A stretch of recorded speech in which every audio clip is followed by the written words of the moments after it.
¿Qué tal? Bienvenidos a la Iglesia de la Red. Yo soy el pastor Ricardo Ortega y es un placer saludarte el día de hoy. Hoy vamos a continuar con las dispensaciones que hemos venido enseñando. Hoy toca ver la dispensación del gobierno humano y la postdiluvial. Como hemos visto, empezamos con las dispensaciones, empezamos después con la dispensación de la inocencia, el tiempo de Caín y de Abel y la dispensación de la conciencia. Hoy que vamos a ver este tema, quisiera yo recordar que es necesario que tengamos muy en cuenta cada una de las palabras que nosotros mencionamos para que no haya confusión en lo que decimos. Procurar cuando vean este mensaje, esta prédica, tengan a la mano su Biblia, su diccionario bíblico, un diccionario teológico si es posible, y también, ¿por qué no?, estar conectado a internet para que de esa manera ustedes puedan buscar en internet algunas definiciones de lo que estamos viendo, y va a ser muy interesante porque eso nos ayuda a tener una clara idea de lo que vamos a aprender día con día, con palabra por palabra que vayamos mencionando. Entonces, como hemos visto hasta ahora, en la dispensación de la inocencia, como en el tiempo de Caín, y la dispensación de la conciencia, en esos tres periodos siempre se empezó bien y terminaron mal. Para recordar, Adán comenzó bien y terminó mal con la expulsión del jardín del Edén. Caín empezó bien y terminó mal al matar a su hermano y también fue expulsado a ser errante en la tierra. Set comenzó bien y de su linaje nació Enoc, quien caminó con Dios, y Noé, quien halló gracia por parte de Dios. Pero terminó mal cuando vino el diluvio. Al arrepentirse el Señor de haber creado al hombre por la maldad de sus corazones, es interesante ver que Enoc fue arrebatado por fe.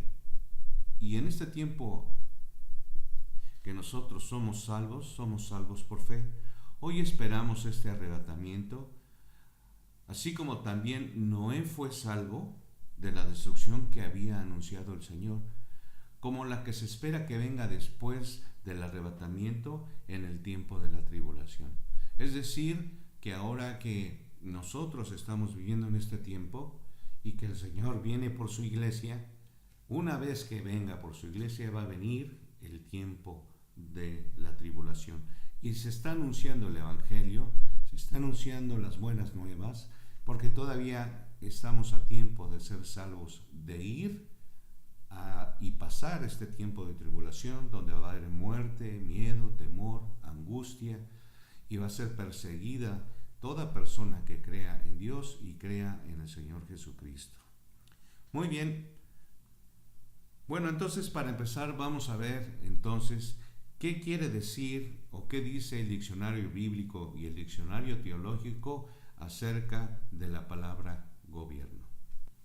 El diccionario bíblico dice lo siguiente: la palabra gobierno, así como el término política, no se utilizan en la Biblia. Eso no quiere decir, por supuesto, que no se mencionen en diferentes tipos de gobierno, o que no pueda discernirse en las acciones de estos y la clase de política que desarrollaban. Dios es un Dios de orden. Él es el que establece la autoridad en el mundo. Vamos a ver lo que dice Romanos 13, 1 y 2. Y dice: sométase toda persona a las autoridades superiores, porque no hay autoridad sino por parte de Dios, y las que hay por Dios han sido establecidas. De modo que de quien se opone a la autoridad, a lo establecido por Dios, resiste, y los que resisten acarrean condenación para sí mismos. Así que dice, de modo que quien se opone a la autoridad, a lo establecido por Dios, a Dios mismo resiste. Y eso fue lo que sucedió y que hemos visto hasta este momento, lo que hemos visto que ocurrió con Adán, que ocurrió con Caín y que ocurrió eh, con el mundo antes de que viniera el diluvio, porque había maldad en sus corazones. Resistieron la orden del Señor, porque recordemos que lo que ellos conocían en el tiempo de la conciencia, Dios se los había manifestado, o sea que ellos sabían, porque la ley estaba en sus corazones, así que ellos sabían lo bueno y lo malo. Existe ya la idea de gobierno cuando Dios le ordena al hombre y a la mujer que deberían reinar sobre la tierra. Vamos a ver lo que dice Génesis 1:28. Llenad la tierra y sojuzgadla, y señorear en los peces del mar, en las aves de los cielos y en todas las bestias que se mueven en la tierra. Así que existía ya la idea del gobierno de Dios y lo ordena desde el momento de la creación, cuando creó a Adán y Eva, les entregó el Señor, les entregó el gobierno para que ellos gobernaran, administraran, fueran mayordomos y tuvieran la economía del lugar. Así que de la misma manera Dios trabaja tanto en aquel tiempo como sigue trabajando en este tiempo con nosotros. Muy bien, eso es lo que dice acerca de la palabra gobierno el diccionario bíblico. Ahora vamos a ver entonces qué dice el diccionario teológico acerca de la palabra gobierno. El diccionario teológico dice que el gobierno o administración de Dios es sobre las naciones, sobre todo el pueblo de Israel. Asimismo, el gobierno del pueblo por las autoridades designadas por Dios para el bien de la sociedad y evitar así la anarquía. En el mundo postdiluviano, Dios estableció el gobierno humano. Así que, como lo hemos mencionado, en el mundo postdiluviano, es decir, antes del diluvio, Dios lo estableció desde un principio con Adán y es algo que continuó sobre el mismo Adán, sobre Caín y sobre el mundo postdiluvial. Muy bien, recordemos que lo que ellos conocían de Dios, que juzgaba el mal y era dispersado por los descendientes de Noé. Lo que después de que Caín matara a Abel y vinieron los hijos de Set y los hijos de los hijos, lo que se conocía de Dios era dispersado por los descendientes de Noé. Muy bien, entonces vamos a ver el gobierno humano. Esa es la tercera dispensación e inicia después del diluvio con el pacto de Dios con Noé, en el cual Dios promete no volver a destruir la tierra con aguas de diluvio. Vamos a ver lo que dice Génesis 9, del 13 al 17. Mi arco he puesto en las nubes, el cual será por señal del pacto entre mí y la tierra. Y sucederá que cuando haga venir nubes sobre la tierra, se dejará ver entonces mi arco en las nubes. Y me acordaré del pacto mío que hay entre mí y vosotros, y todo ser viviente de toda carne. Y no habrá más diluvio de aguas para destruir toda carne. Estará el arco en las nubes, y yo lo veré. Y me acordaré del pacto perpetuo entre Dios y todo ser viviente, de toda carne que hay sobre la tierra. Dijo pues Dios a Noé: esta es la señal del pacto que he establecido entre mí y toda carne que está en la tierra. Así que el Señor hizo un pacto de no volver a destruir la tierra con aguas de diluvio. Sin embargo, todos conocemos ese arco y es el arco iris que vemos cuando ciertas características se presentan en el clima y lo conocemos muy bien. Así que es un pacto, ese arco, dice, mi arco he puesto en las nubes, el cual será por señal del pacto entre mí y la tierra. Eso es lo que significa el arco iris. Muy bien, vamos a ver entonces el comienzo, cómo comenzó, para que vayamos entrando en materia, para que vayamos desarrollando este tema y nos vaya quedando clara esta enseñanza, esta prédica, que es la dispensación del gobierno humano. Muy bien, entonces vamos a Génesis, al capítulo 8, versículos del 1 al 4. Este es el comienzo y dice, y se acordó Dios de Noé y de todos los animales y de todas las bestias que estaban con él en el arca.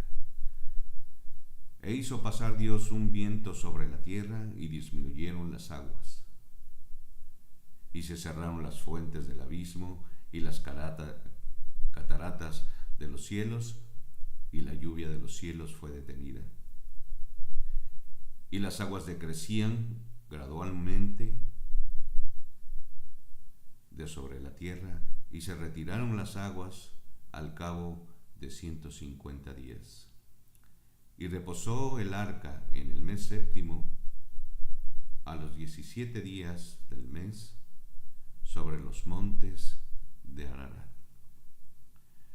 Así que el comienzo es de que se acordó Dios de Noé y de todos los animales, de las bestias, y se cerraron las fuentes del abismo, las aguas decrecieron gradualmente, y reposó el arca sobre los montes de Ararat. Ese es el comienzo.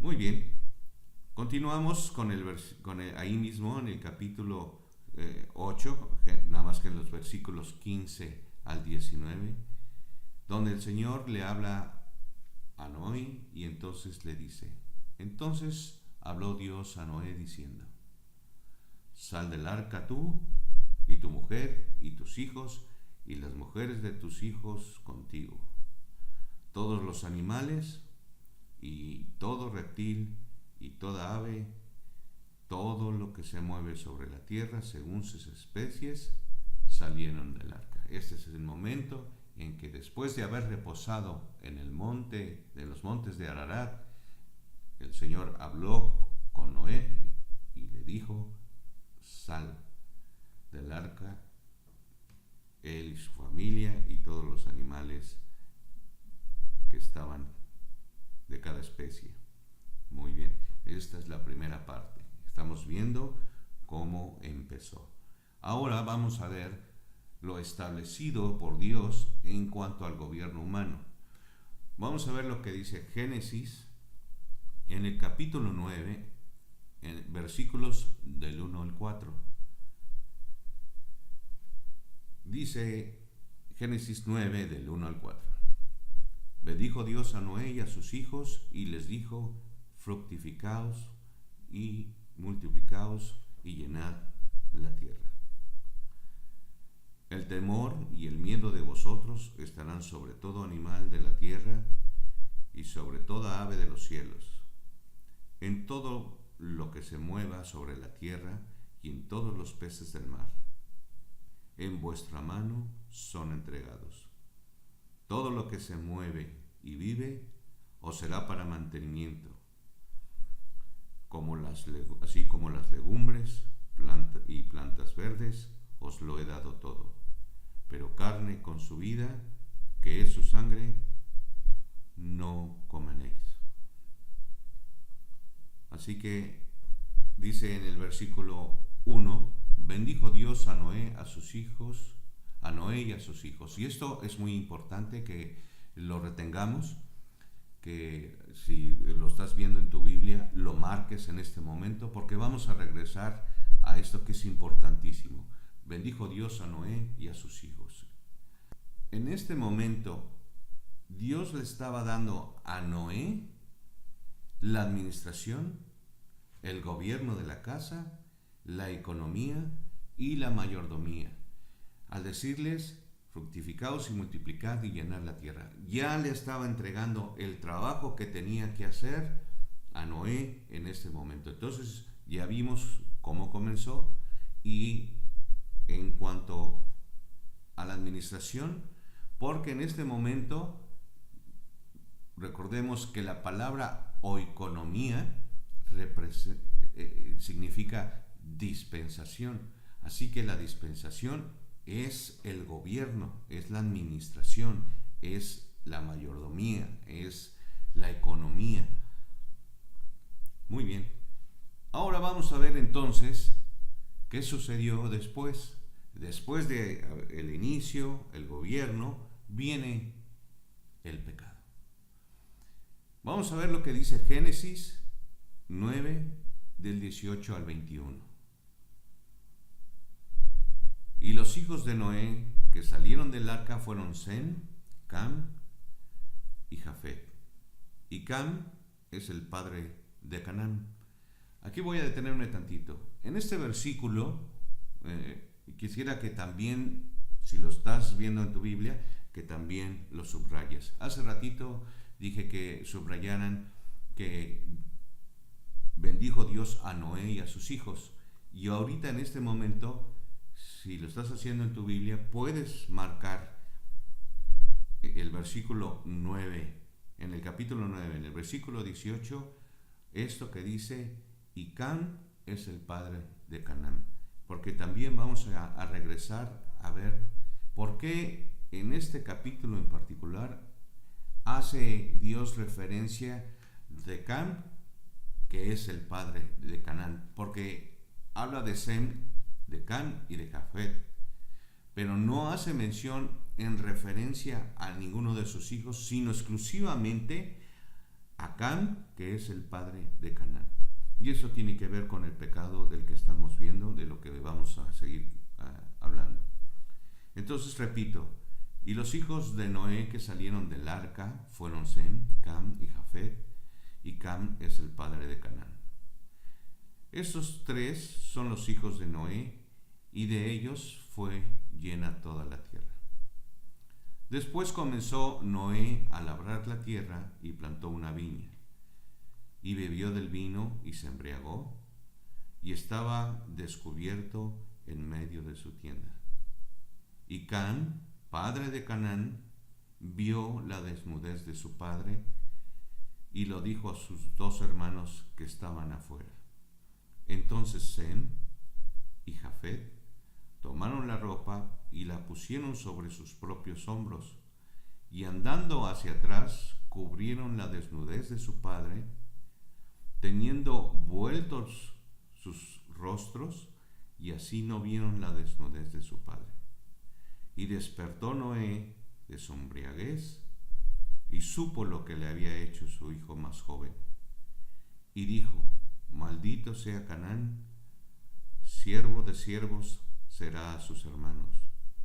Dijo más, bendito por Jehová, mi Dios sea Sem, y sea Canaán su siervo.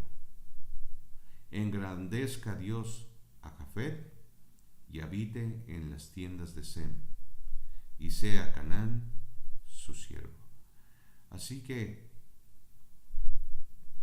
en el versículo 22 dice, y Cam, padre de Canaán, otra vez hace referencia a Canaán.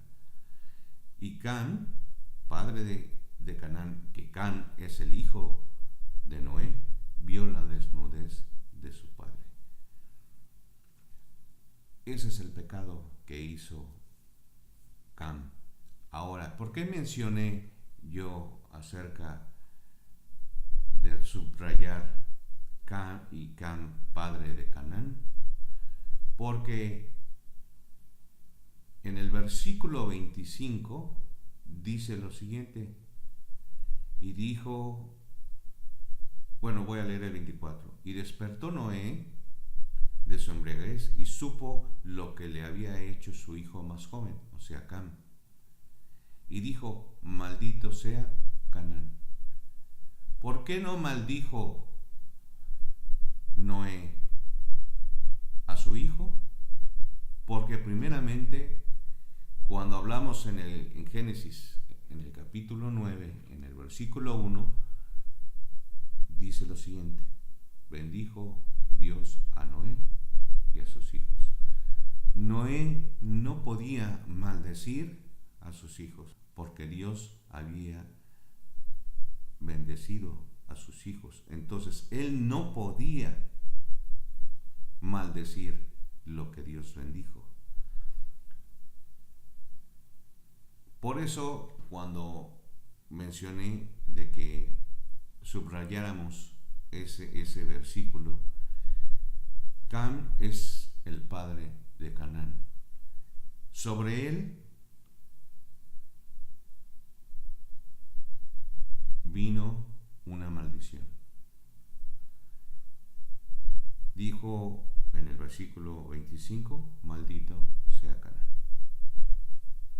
Y bendijo a sus dos hijos, a los otros dos, quien era Sem y Jafet. Muy bien, entonces vamos a continuar en el versículo 28. Estamos en Génesis 9, 28.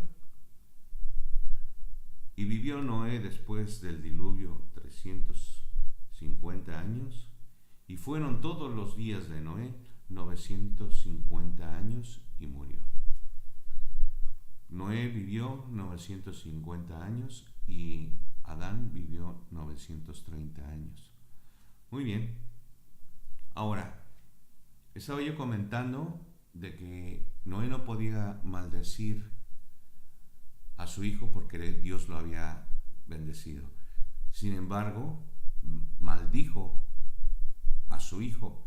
Y vamos a ver lo que dice Éxodo con referente a esto y por qué Noé reaccionó de esta manera y no en contra de su hijo.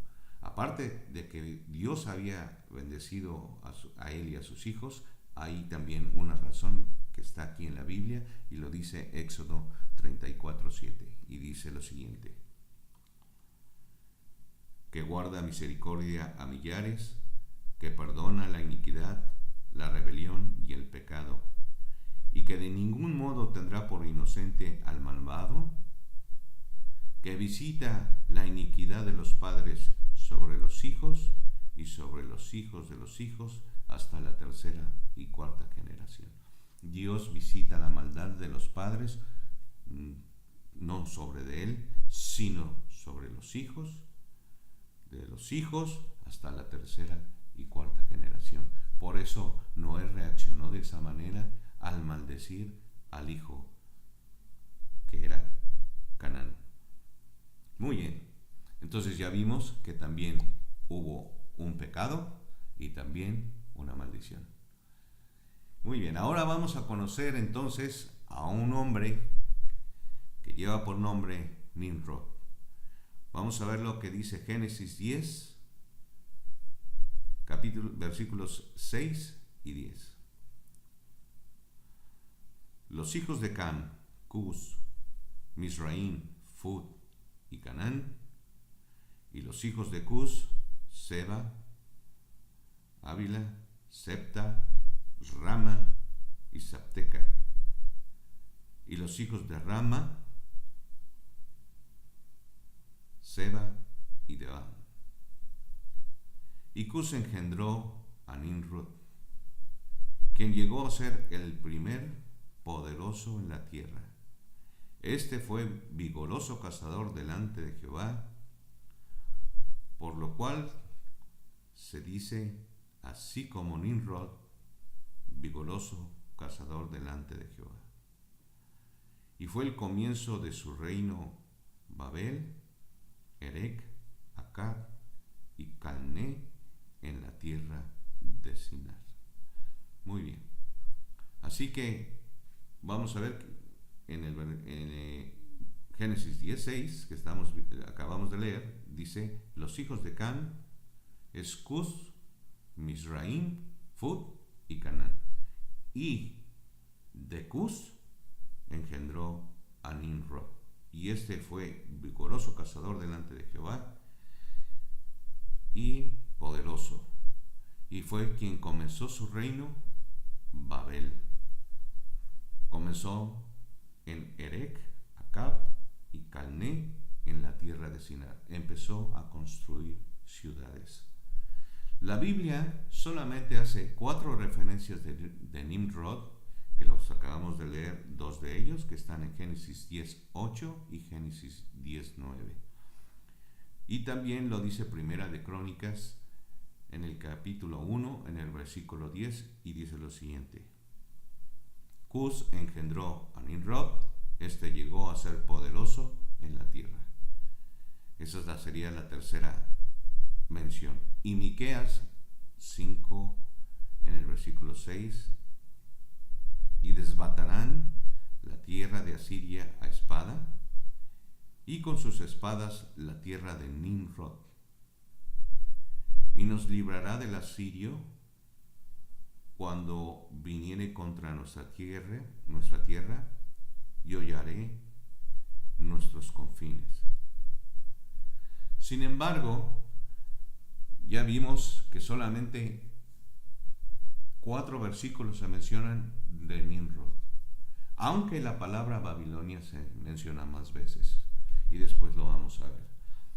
No en esta enseñanza, porque nos podríamos desviar del estudio de esta dispensación, pero en una enseñanza posterior, en una prédica posterior, vamos a enseñar qué fue Babel y cómo se fundó y qué es lo que dice la Biblia acerca de Babel y de esta tierra que gobernó y que fue poderoso Nimrod. Muy bien. Sin embargo, se dice lo suficiente para entender que este Nimrod quiso enseñorearse de los demás y establecer sus ciudades, cosa que no agradó a Dios, pues en Génesis 9:1 Jehová mismo le ordena a él, a su familia y obviamente a sus descendientes cuál iba a ser la administración, cuál iba a ser el trabajo. ¿Qué fue? Vamos a verlo, vamos a regresar rápidamente. Le dijo: y bendijo Dios a Noé y a sus hijos y les dijo: fructificaos, multiplicaos y llenad la tierra. Pero Nimrod no lo aceptó, sino que se levantó en contra de lo que estaba establecido por Dios en cuanto al gobierno, a la dispensación, en cuanto a la administración, de que Él no mandó a hacer ciudades, sino a fructificar la tierra, a gobernarla todos juntos, no en ciudades particulares. Y eso es lo que hizo Nimrod, hacer ciudades y empezar a hacerse poderoso. Por eso dice que fue poderoso en la tierra. Lo dice Crónicas 1:10, que lo acabamos de leer. Muy bien, entonces en el versículo 9 de Génesis, en el capítulo 9, en el versículo 10, dice que Nimrod era vigoroso cazador delante de Jehová, lo cual quiere decir que estaba en contra de Dios. Vamos a ver lo que dice la Biblia en cuanto a esta palabra de poderoso y delante de Jehová. Muy bien. Lo vamos a ver de acuerdo al diccionario bíblico teológico sobre las palabras poderoso y Nimrod. Nimrod, dice el diccionario bíblico, fue un reinante no temeroso de Dios. La escritura dice que era poderoso. No solamente indica que se hizo famoso y poderoso políticamente, sino que la expresión también tiene un significado hostil. Es decir, que esta expresión viene del hebreo gibor, que significa tirano. Es decir, que la palabra poderoso significa tirano. Mientras que el nombre Nimrod significa rebeldía. Era un poderoso cazador ante Jehová.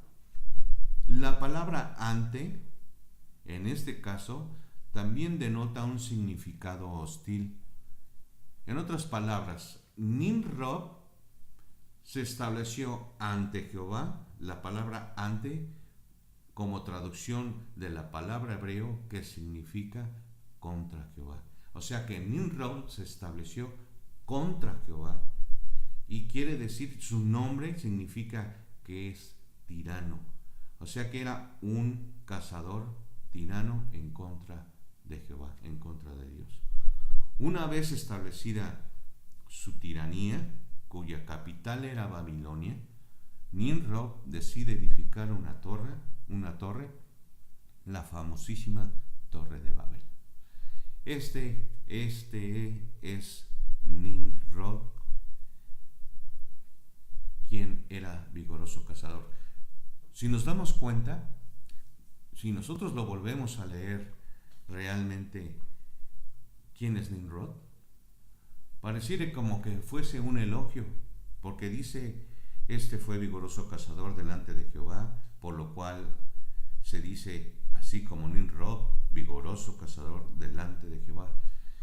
Por eso es tan importante contar con un diccionario bíblico y un diccionario teológico para buscar estas palabras, porque nos damos cuenta que no tiene nada que ver con un hecho de decir, mira, es que era un vigoroso cazador delante de Dios, y no es así, sino que sus traducciones hablan de otra cosa. Y cuando nosotros no tenemos una idea clara de lo que está diciendo la palabra de Dios, por eso hay tanta confusión en cuanto a las enseñanzas, en cuanto a lo que uno aprende, en cuanto a lo que una persona enseña. No hay como tener los elementos que se necesitan para poder estudiar bien la palabra del Señor. Y es importantísimo que nosotros lo tomemos en cuenta, porque de esa manera podemos ver que con claridad lo que está en la Biblia, y sin tener que perdernos e irnos por otros caminos que no son correctos. Así que es muy importante, si en la primera oportunidad, si tú no tienes un diccionario bíblico ni un diccionario teológico, es un consejo que lo adquieras en la brevedad posible, porque te va a ayudar mucho en cuanto al estudio de la Biblia. Muy bien, vamos a continuar entonces. Nos vamos a ir a Génesis en el capítulo 11, versículos del 1 al 6. Vamos a ver entonces qué es lo que sucedía con el pueblo, la gente que estaba reunida en las ciudades que había hecho Nimrod. Tenía, Génesis 11, 1 al 6, tenía entonces toda la tierra una sola lengua y unas mismas palabras. Y aconteció que cuando salieron de oriente, hallaron a una llanura en la tierra de Sinar y se establecieron allí. Recordemos que Nimrod hizo ciudades en la tierra de Sinar, donde comenzó su reinado en Babel, que era Erec, Akkad, Calné, en la tierra de Sinar. Repito, y aconteció que cuando salieron de oriente, hallaron una llanura en la tierra de Sinar y se establecieron allí. Y se dijeron unos a otros, vamos y hagamos ladrillo y cozámoslo con fuego, y les sirvió el ladrillo en lugar de piedra y el asfalto en lugar de mezcla. Y dijeron, vamos, edifiquémonos una ciudad y una torre, cuya cúspide llegue al cielo. Y hagámonos un nombre por si fuéramos esparcidos sobre la faz de toda la tierra. Y descendió Jehová para ver la ciudad y la torre que edificaban los hijos de los hombres. Y dijo Jehová: He aquí el pueblo es uno, y todos estos tienen un solo lenguaje, y han comenzado la obra, y nada les hará desistir ahora de lo que han pensado hacer. Así que empezaron a edificar una ciudad y una torre. Dos cosas empezaron a edificar. Todos hablaban el mismo lenguaje. Aquí era una sola lengua. Y cuando se habla de una sola lengua, no se habla de algo extraño ni algo esotérico, como mucha gente enseña, sino se habla de un idioma. Ellos tenían un idioma que era el que hablaban. Muy bien, entonces siguió después la división de la tierra entre varias naciones, tribus, según sus familias y sus lenguas. Es decir, que ahora viene el juicio de Dios. Que eso fue lo que sucedió en cuanto vio Dios que ellos estaban edificando una ciudad y una torre. Entonces dijo el Señor lo siguiente en Génesis capítulo 11, versículo del 7 al 9. Ahora pues, descendamos y confundamos allí su lengua, para que ninguno entienda el habla de su compañero. Así los esparció Jehová desde allí sobre la faz de toda la tierra, y dejaron de edificar la ciudad.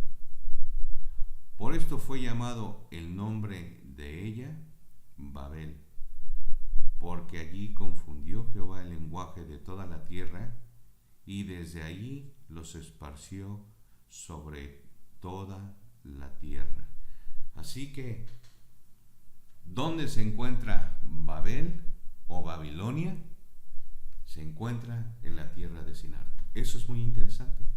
Eso nos hace ya empezar a ver cómo está ubicado estas ciudades, y si nosotros nos vamos a un mapa y podemos buscar ese punto, podemos ver la ubicación, y eso nos hace tener crecimiento espiritual, nos ayuda en cuanto a aprender también la ubicación. A lo mejor podríamos buscar de una manera histórica, saber de las costumbres de aquel tiempo,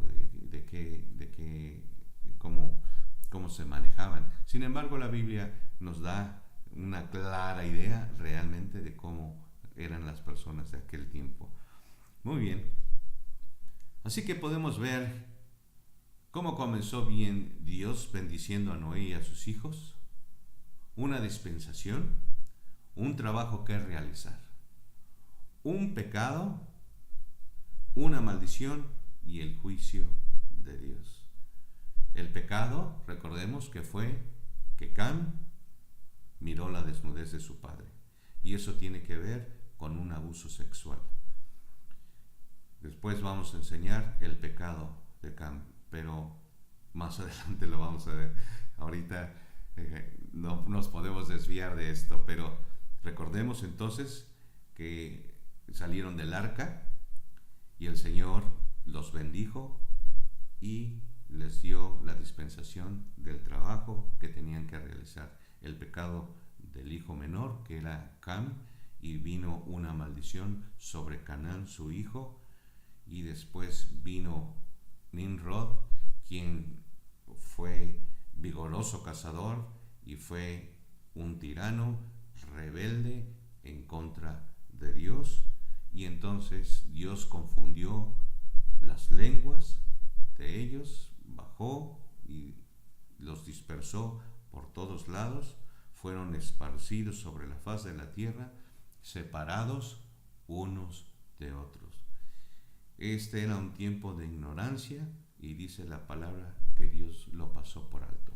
Así que nos damos cuenta la misma similitud que ha habido entre las dispensaciones que hemos empezado a ver, cómo todas se relacionan entre sí, que es la misma línea por la que han sido medidas, aunque las dispensaciones han sido diferentes, porque una cosa fue lo que se le dijo a Abel, otra la que se le dijo a Set, y ahora lo que se le dijo a Noé.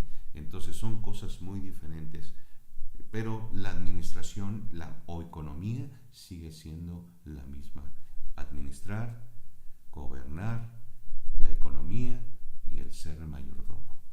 Muy bien, este tiempo era un tiempo de ignorancia, y dice la palabra que Dios lo pasó por alto. Vamos a ver lo que dice Hechos capítulo 17, versículo 30.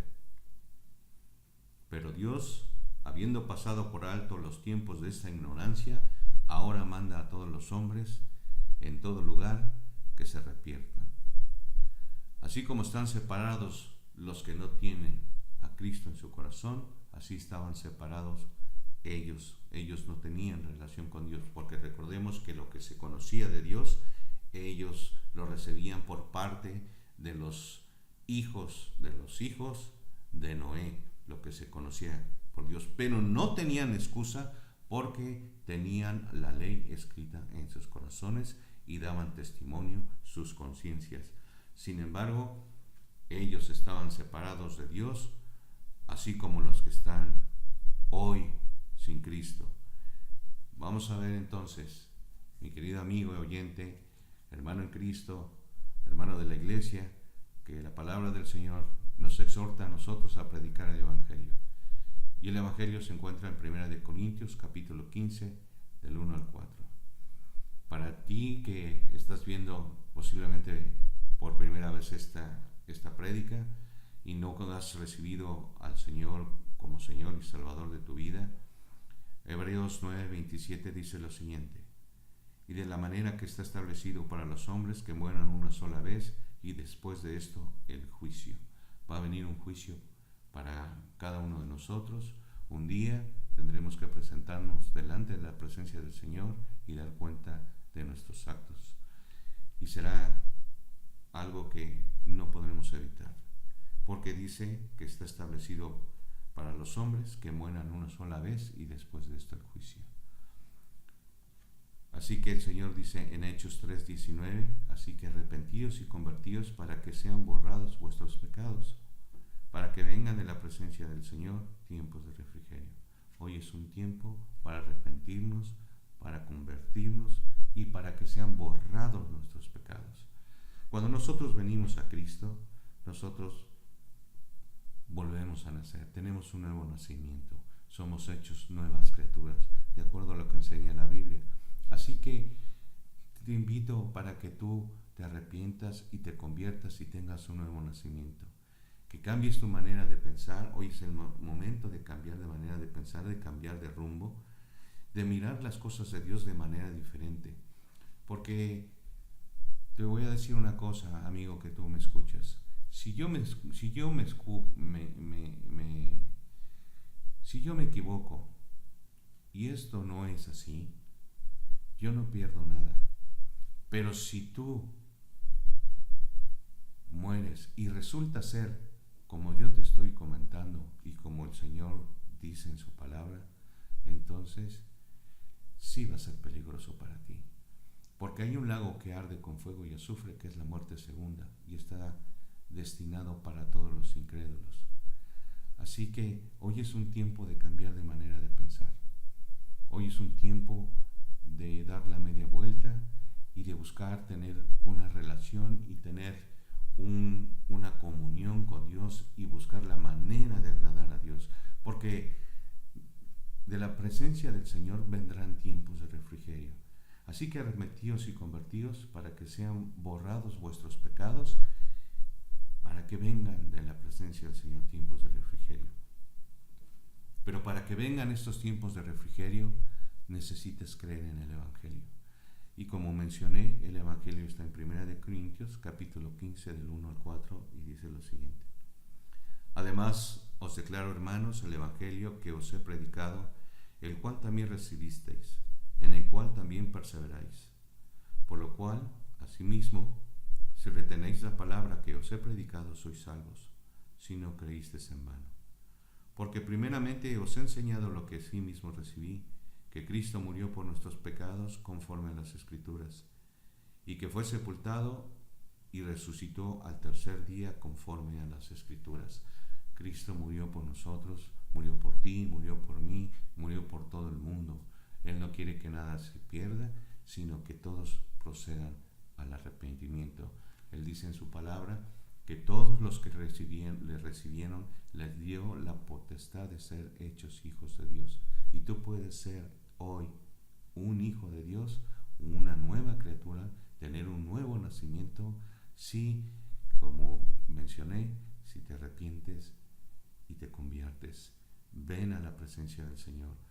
En el libro de los Hechos dice lo siguiente, está hablando acerca de una historia donde el apóstol Pablo se encontraba detenido en la cárcel y había un guardia. Y dice Hechos 16, 29, 31 al 31 dice: él entonces, pidiendo luz, se precipitó adentro y temblando se postró a los pies de Pablo y de Silas, y sacándolos les dijo: señores, ¿qué debo hacer para ser salvo? Ellos dijeron: cree en el Señor Jesucristo y serás salvo tú y tu casa. Tú puedes ser salvo junto con tu casa si creen en la obra redentora, en el sacrificio que hizo Jesucristo en la cruz. Él derramó su sangre por nosotros, Él pagó la cuenta que nosotros deberíamos de pagar. Así que te invito, mi querido amigo y oyente que nos visitas, esperando que también sea para ti de enseñanza, de edificación, de consuelo, de esperanza, porque hay esperanza. Ven al Señor Jesús, aún estás a tiempo. Gracias, mis queridos amigos y oyentes. Gracias a mis hermanos en Cristo y a toda la iglesia. Que Dios los bendiga y nos vemos la próxima semana. Gracias, bye.